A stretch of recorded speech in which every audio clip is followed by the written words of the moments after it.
mahali popote ulipo ni muhimu kila mtu ajue upo. Usisubiri waambiwe upo ama litokee tatizo ndo waseme hivi nani anaweza kulifanya hili. Nikawapa mneno moja, nikamwambia ninyi mtakapokuwa kwenye halmashauri furukuteni, wapeni ulazima walio wakuu wenu kuwatafuta tena na kujua kuwa mpo. Sasa wataalamu wa maendeleo ya jamii, ninyi kupitia chama chenu furukuteni kwenye halmashauri zenu na mahali mlipo.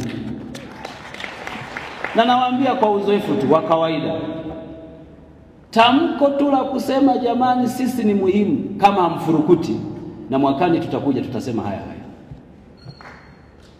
Kabisa, mimi bahati nzuri napenda kusema ukweli.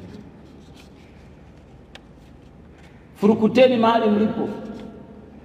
Usimruhusu mkubwa wako wa kazi mpaka aseme kuna kazi hii inafanywa, baadaye akifika mwisho aseme kwamba hivi na fulani anaweza kuifanya. Ukifanya hivyo utakuwa umempa nafasi ya kukupuuza. Ni kweli mko kwenye muundo wa halmashauri, lakini kama mawakala wa maendeleo ya nchi yetu, kundi muhimu sana hili, wafanyeni wote walio chini yenu na walio juu yenu kujua kuwa taaluma yenu ni muhimu na ni muhimu kwenye kupanga maendeleo. Msikubali wala msiruhusu kwamba wakati wa kupanga maendeleo ninyi mwachwe nje ya ukumbi, na wakati wa kutekeleza mtafutwe sasa kwa ajili ya kuziba mapengo baada ya wengine kuona hawawezi kufanya hiyo kazi. Kwa mfano, utashangaa kukuta kwamba eti afisa maendeleo ya jamii yeye ndio mhamasishaji tu wa kwenda kuhamasisha wananchi kujenga madarasa, lakini wakati wa kupanga darasa lijengwe wapi amewekwa nje ya ukumbi. Hiyo haikubaliki, na ni lazima ninyi muwe na wivu na taaluma yenu, mhakikishe mnakuwa kwenye drawing table. Serikali imefanya kazi kubwa, na nataka niwahakikishieni kwamba Dr. Samia Suluhu Hassan amefanya kazi kubwa ya kuipa heshima taaluma yenu.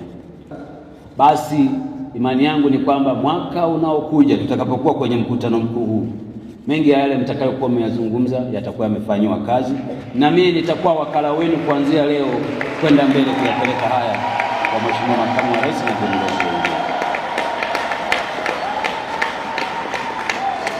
Nataka niwahakikishie kuwa serikali imeendelea kufanya jitihada mbalimbali kwa kuanzishwa kwa mpango wa taifa wa kuhamasisha na kusimamia maendeleo ngazi ya msingi, and the bottom up, kwa mwaka 2022-2023 mpaka 26.